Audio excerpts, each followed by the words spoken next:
My name is Rubiel Mann. I'm an emergency department physician and the medical director of the emergency department at Marshall Medical Center.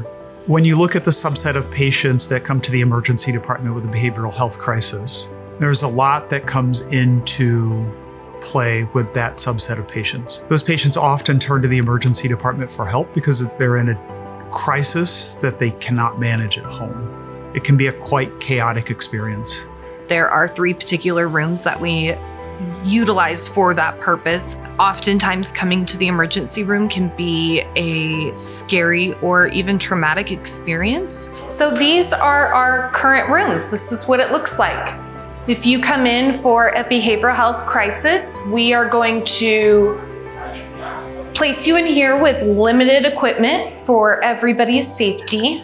Any small amount of chaos out there sounds a lot bigger in here. And unfortunately, we have people who have to stay in here for 3 days, sometimes more. Our patients hear every small sound.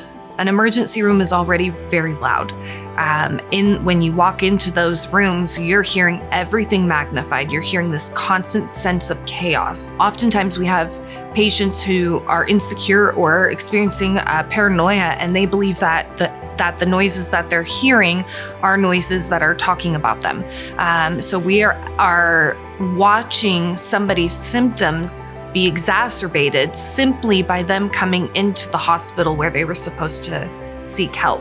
Healthcare has done a pretty good job with the resources that it has trying to accommodate mental health patients, but I don't think it is quite enough of what mental health patients need. We're good at dealing with the acute crisis, but I think we can be better about doing more than just determining if a patient needs to be admitted to a mental health facility or not. Where there's a gap is what's next. Typically what happens is those folks end up getting discharged home and sent to outpatient resources.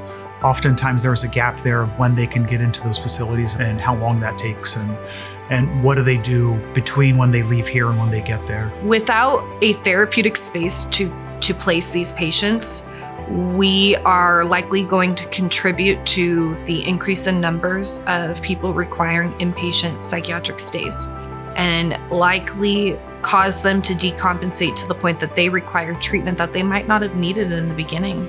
We're talking about our kids, our youth.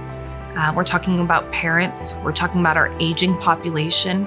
If we could lift up our community members with a helpful service in this way, we could potentially decrease crime in the area. We could decrease the amount of individuals who need to stay on mental health medications. We could promote healing and recovery.